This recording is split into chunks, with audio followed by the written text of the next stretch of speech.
Yo vi a una persona en una bicicleta con una mochila del Cruz Azul y gorra roja, como a las 2:30 de la mañana, antes de llegar a Paila, Coahuila. Le dije a mi compañero que tuviera cuidado con él. Él venía atrás. Después, aventó las luces y me dijo que pusiera de inmediato algo en el asiento, que él no vio nada, pero que no fuera a dejar el asiento descubierto.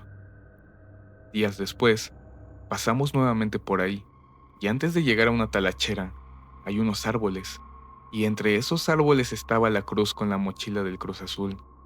Pregunté en la talachera y el señor perdió la vida, pero ya tenía unos 5 años.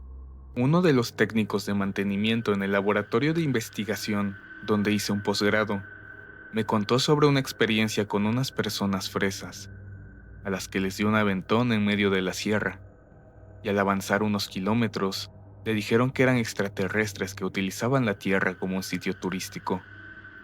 En otra situación, habría pensado que estaban muy idos, pero le pidieron bajar en medio de la nada, y ahí aparecieron otras dos personas bien vestidas, que no tenían sentido, pues no se trataba de una zona turística.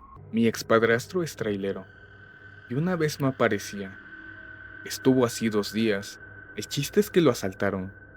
Ya lo que nos contó es que lo bajaron del tráiler y se lo llevaron con los ojos vendados y manos atadas. Dice que lo aventaron como a un monte y que se fueron dejándolo a su suerte. Después de eso, dice que a lo lejos, pero muy lejos, se escuchaba cómo pasaban los carros sobre una carretera y que se fue guiando por el sonido ya que tenía la venda. Dice que sentía que no tenía fin, pues caminó bastante hasta que llegó a la carretera. Pidió ayuda y gracias a Dios estaba bien.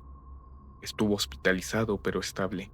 Una vez, saliendo del sureste, entrando exactamente a las Chuapas, me tocó manejar. Yo iba de 10-12. El otro chofer se acostó a dormir. Estaba una tormenta, pero machín. No miraba casi nada. Iba un poco recio, no tanto por la lluvia.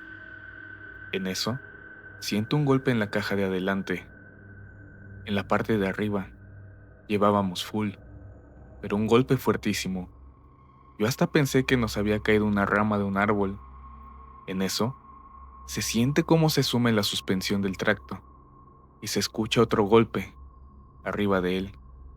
Fue tan así que se bajó la suspensión otra vez. Se sintió como si hubieran dado 1 o 2 pasos arriba. Yo volteaba por las ventanas y no se miró nada. Se volvió a sentir claramente como algo o alguien tomó impulso y salió volando. Les marcamos a rastreo para ver si por los cóncavos de adelante se podía mirar algo. Revisaron el video y no nos los quisieron enviar. Dijeron que no, y no. Y de ahí no lo sacamos. Después escuché historias de varios operadores que hablaban de un ser alado, los chaneques, aluches. Un trailero, conocido mío platicando sobre sus viajes, comentó que en una parte de Chiapas en la selva, la gente le decía que para pasar por la zona tenía que hacerlo de día o dejando una ofrenda en el camino, ya que no le iban a dejar pasar los chaneques. Él, incrédulo, se burló, se aventuró de noche por la zona. Dice que eran puras lomas de subida y que el tráiler iba muy despacio, por el peso y la carga. Cuenta que al ir avanzando le aventaban piedras al tráiler, pero que parecía que venían de los árboles, y que hubo una zona donde le llovían piedras como si granizo fuera, pero no estaba lloviendo, ni nada. Cuenta que pudo ver cómo personas pequeñas le tiraban rocas desde los árboles, rompiéndole todos los vidrios, pero sin hacerle daño. Dice que no se detuvo, por nada del mundo, y que cuando llegó al pueblo siguiente la gente le decía lo de la ofrenda, sabiendo que no la había dejado. Le pasó a un tío. Resulta que él iba viajando de madrugada. Le dio aventón a una señora que traía a un niño chiquito en la orilla de la carretera. Entonces, cuando ya se sintieron en confianza, la señora sacó su lonche y le ofreció a mi tío tacos y un jugo como agradecimiento. Resulta que mi tío perdió el conocimiento y cuando despertó estaba en calzones en medio de la carretera, a solas. Caminó por toda la orilla y nadie lo quería subir hasta que llegó a una casa de madera y pidió auxilio. Nadie le quería abrir por cómo se miraba, hasta que mi tío los convenció de verdad y lo arroparon. Le ofrecieron un teléfono. Menos mal que era de día cuando se despertó y no era de noche. Literalmente le robaron hasta el camión. He estado trabajando de ayudante de transportes. Me ha tocado ver de todo. Lo que más me marcó fue cuando un chavo tuvo un accidente en su motocicleta. Estuvo bien y todo. Se paró y estuvo hablando. Estaba como si nada hubiera pasado. Mucho después de todo, llegaron los paramédicos. Al momento de decirle que se quitara el casco para revisarlo, estaba decapitado. Literal se quitó el casco con todo y cabeza. Una regla muy importante en el transporte es que si viajas solo en el asiento del copiloto, siempre debe de ir ocupado, ya sea con una hielera, un peluche o hasta la cajetilla de cigarros, pero debe de ir con algo encima si no se te suben los fantasmas. Tengo un amigo que trabajó en tránsito. Cuenta que una vez fueron a recoger un coche de un accidente que hubo. Se había atravesado un búfalo negro. También tuvieron que subir al búfalo muerto. Dice que colocaron los ganchos de la grúa en los tendones de las patas y lo montaron. De regreso al pueblo sintieron un estruendo en la parte de atrás. Cuando frenaron y fueron a revisar, el búfalo ya no estaba y no había rastro de él. Por ahí escuché la historia de un trailero que iba bajando por la Rumorosa. En eso una camioneta tipo van, donde iba una familia, lo rebasó. Iban unos niños y una niña. Él los miró porque iban jugando. Cada rato sacaban las manos por las ventanillas, incluso medio cuerpo, y a él eso le pareció peligroso, porque algún carro que pasara les podía dar un golpe. Él les pitaba cada rato al que iba manejando para que se detuviera y les dijera a los niños que eso que estaban haciendo era peligroso, pero el chofer de la van no lo pudo escuchar. Más adelante miró la camioneta estacionada y él se detuvo.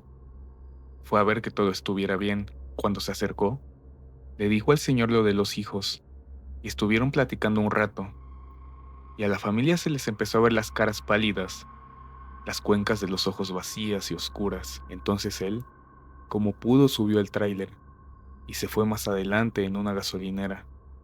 Pasó a cargar combustible y le preguntaron que por qué traía la cara pálida. Él contó lo sucedido. Le dijeron que esa familia, ahí donde la miró, se había accidentado hace unos años y que todos habían perdido la vida, y de vez en cuando se le aparecían a los choferes.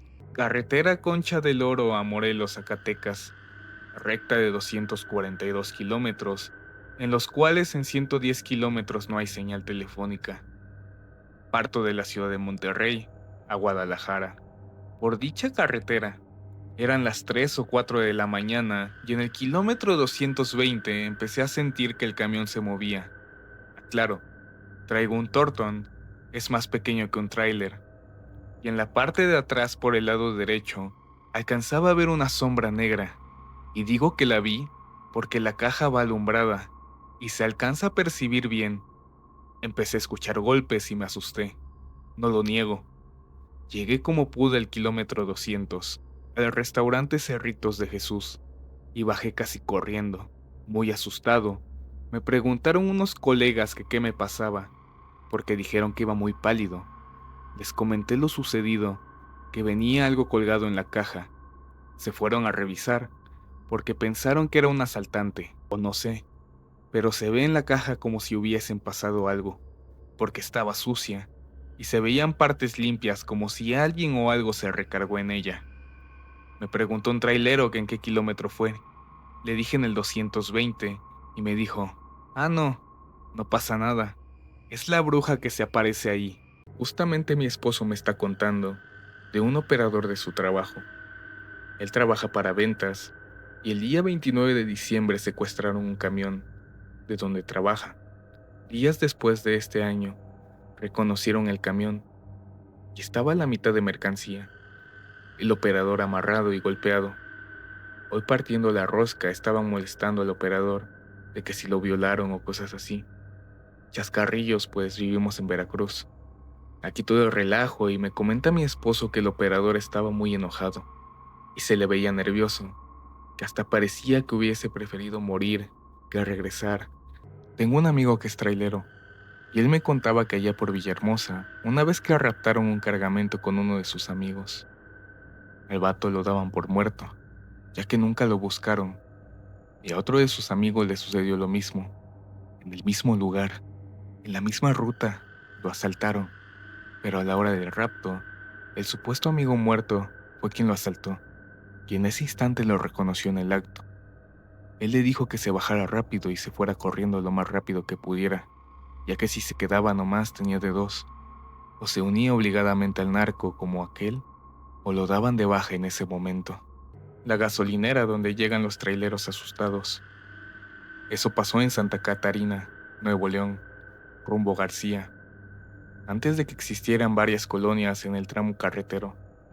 Solo estaban las pedreras en esa zona, y un primo mío iba con su esposa discutiendo, cuando a lo lejos vio a una mujer en la orilla de la carretera, que no se le veían los pies, tocando el piso, y el rostro por el pelo suelto. Él perdió el conocimiento un poco, pero logró llegar a la primera gasolinera con éxito, gracias a su esposa que lo iba entreteniendo en el camino. Para evitar que su mente se fuera, al llegar a la gasolinera le dieron agua con azúcar, diciendo que era algo normal que llegaran traileros asustados ahí, porque por lo regular veían a esa mujer en la oscuridad de la carretera. Mi novio es trailero. Una vez lo acompañé de viaje a Monterrey. Íbamos camino para allá y me andaba del baño. Le dije que si no había una gasolinera cerca o alguna caseta. Me dijo que no, pero que cuando pudiera se orillaba, para hacer mínimo a la orilla de la carretera. Los que conocen por Villa de Cos y esos rumbos, hay paraderos para tomar el transporte público, pero son muy diferentes a los que hay aquí donde vivo. Yo soy de Guadalajara. Entonces a lo lejos yo vi un paradero de esos. Había hasta luz. Entonces le hice el comentario de que se parara ahí. Él me pregunta que dónde, y yo le decía, ahí, en el paradero, hay luz. Y él como conocedor me dijo, ok. Avanzamos aproximadamente 2 kilómetros y no llegábamos. Le dije que por qué se veía tan cerca y a la vez tan lejos. Me dijo que él no veía nada. Me preguntó que si estaba cansada, que mejor me fuera a dormir al camarote, pero yo no tenía sueño. Juro que yo veía el paradero, pero avanzamos otros 5 kilómetros aproximadamente y no llegábamos. En realidad nunca pudimos llegar al paradero, porque no había nada. Se me quitaron las ganas de ir al baño y me fui seria lo que restaba del camino. A mi esposo, una vez le pasó algo paranormal. Iba con mi papá, que también es trailero. Cabe aclarar que los dos iban en el mismo camión, ya que apenas estaba enseñando a manejar. Dice que ya era de madrugada, y pues iba haciéndole la plática a mi papá, y que cuando voltea al camarote, ve que las almohadas estaban flotando, y que cuando le dice a mi papá que volteara, las almohadas cayeron, en la parte de entre los asientos. No supieron ni qué onda y tampoco iban a mucha velocidad. También yo recuerdo que cuando era niña, una vez nos fuimos de viaje. Íbamos para Cancún, y entonces yo me acosté en la parte de atrás, pero en el piso. Cuando volteo a ver a mis papás, veía 2 personas calcinadas como si fuera ellos. Mi mamá me hablaba, pero pues yo me confundí mucho. Ya mejor me tapé, y cuando volví a ver ya todo estaba normal. También una vez que iba con mi esposo, en el libramiento de Monterrey, Reynosa, vimos un niño hincado, pidiendo brazos, y cuando volvimos a voltear ya no había nada. Muy bien que me acuerdo. Íbamos saliendo de un poblado que se llamaba Sal Si Puedes en Guerrero. Eran como las 8 de la noche. Estaba lloviendo fuerte y al llegar casi a otro poblado, había un deslave. Ya no pudimos pasar, nos quedamos ahí como 2 horas. Eran lluvias muy perras en la sierra. No había coches, gente ni casa cerca. Yo platicaba con mi compañero y recuerdo bien que me dijo, ¿qué chingados hacemos aquí? Quisiera tener mucho dinero, carnal, y ya no chambear. Eran de esos días que ya casi se terminaba la comida, y el sol por el día a todo lo que daba.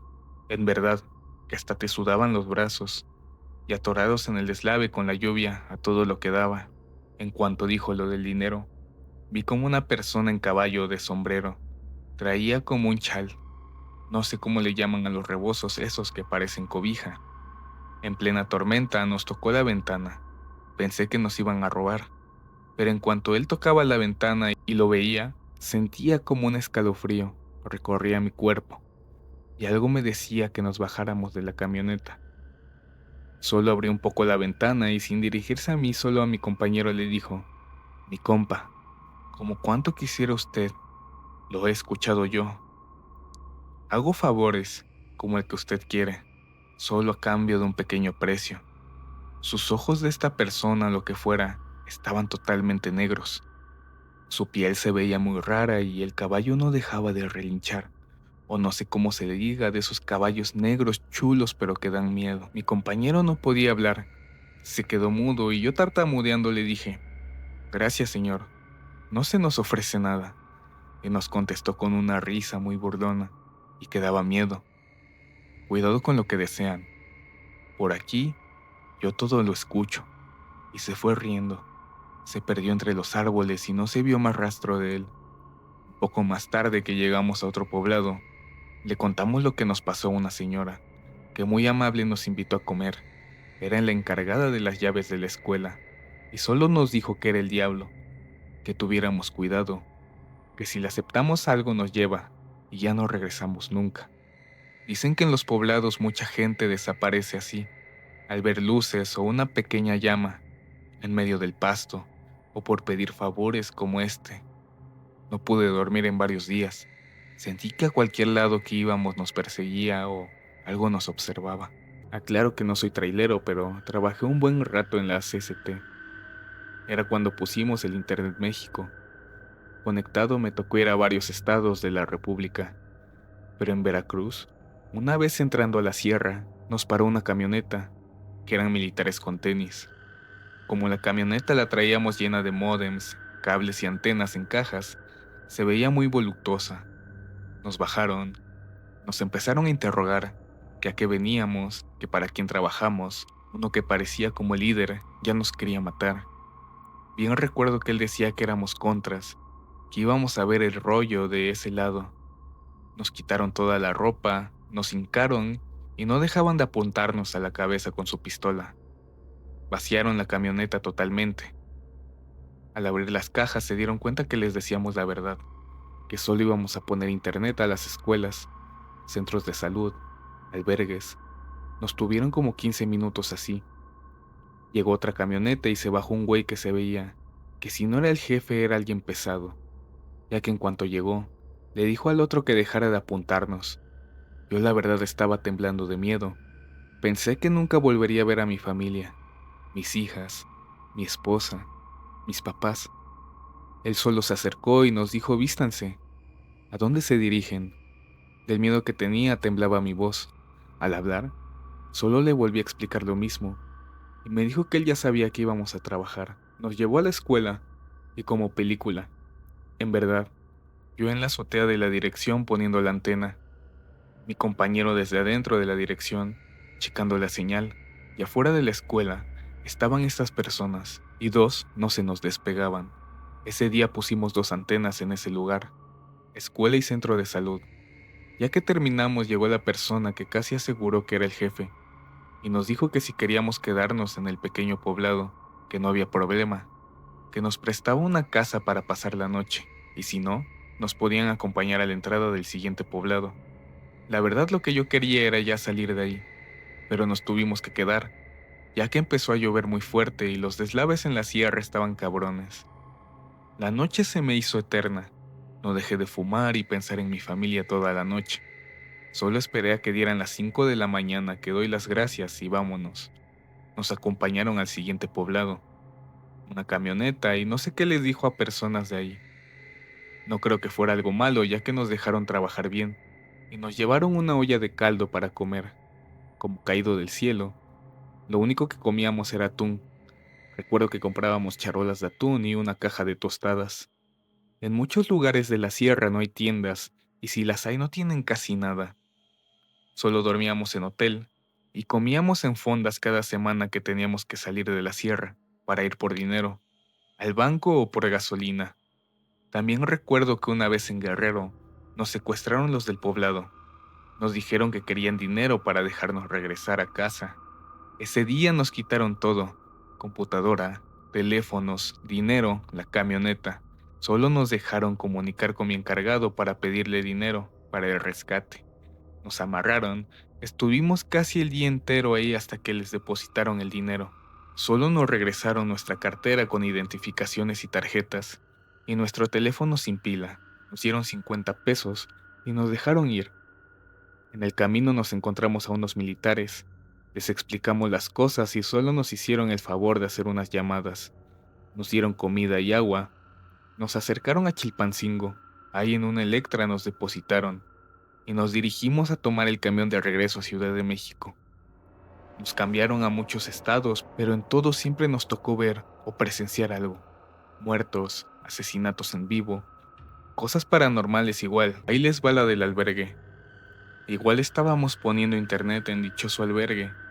Llegamos, y les juro que se escuchaban como si hubiese niños dentro. Tocamos varias veces, pero no salía nadie. Después de unos minutos nos dijo una señora que a quien buscábamos. Le comentamos qué haríamos, y nos llevó con los encargados del albergue. Era un matrimonio ya grande, como de unos 65 años, más o menos. Muy amables. Ese día nos dijeron que si podíamos dejar el módem en su casa de ellos, que los niños, la mayor parte del tiempo estaban ahí. Les comentamos que no, porque yo tenía que mandar fotos de que ya estaba instalada la antena en el establecimiento. Si la poníamos en otro lugar, simple y sencillamente no activaban el internet. Nos abrieron el albergue y ellos solo nos dijeron, ahorita regresamos. Empezamos a trabajar y en verdad yo escuchaba ruidos entre los cuartos, pero las puertas estaban cerradas. Solo nos abrieron donde estaba una como oficina. No había personal dentro. Entré al baño y era algo muy triste, insoportable. No me imagino cómo si es que tenían niños ahí. Ellos podían hacer sus necesidades ahí, en un estado deplorable, llenos de suciedad, sin agua. No pude hacer del baño. Ahí era asqueroso. En las 2 horas que estuvimos, ni una sola persona al cuidado de dichos niños, que no había visto yo. Recorrí un poco el lugar con el pretexto de ver por dónde poner el cableado. Lucía como un lugar el cual estuviera abandonado, desde hace tiempo sin uso. Lo que más me intrigaba era un departamento hasta la parte de adentro, en el cual se escuchaba música con un volumen muy alto. Me acerqué con la intención de ver qué sucedía. Se me hacía muy raro todo, ni una persona. No había niños o no los veía. Yo escuchaba ruidos, pero todo estaba cerrado con candados. La cocina se veía en muy mal estado, y al ir a tocar al departamento con el pretexto de pedir agua, para ver quién salía, se asomó un hombre con cara de pocos amigos. En ningún momento le bajó a la música, y él salió. No dejó que me acercara al departamento, ni mucho menos que entrara a la puerta. La dejó cerrada, y había más personas ahí, ya que cuando él regresó al departamento, le abrieron. Todo era muy raro. Llegó el matrimonio y le empecé a hacer plática. Me gustaba platicar con la gente. Te contaban tantas cosas, pero ellos muy cortantes, amables, pero raros. Hablamos de internet, de cómo se usaba, etcétera. Y cuando toqué el tema de los niños, que dónde estaban, solo se quedaron callados. Y nos dijeron en ese instante que si ya habíamos acabado, que ya era tarde, y que la sierra en la noche era fea. Literalmente nos corrieron. Nos pusieron muchos pretextos para todo. No supe qué pasaba ahí, pero al final se veían como molestos. Por las preguntas me dio miedo, porque al momento no pensé que podía ser una red de tráfico de niños y órganos. Ni ganas me dieron de reportar a las autoridades, ya que, la vez que nos secuestraron los militares, solo nos dijeron, den gracias que están vivos, y no están en una fosa. Nunca nos dijeron, vamos, ¿quién les hizo eso? Nada. En verdad que hay lugares en los cuales no hay justicia.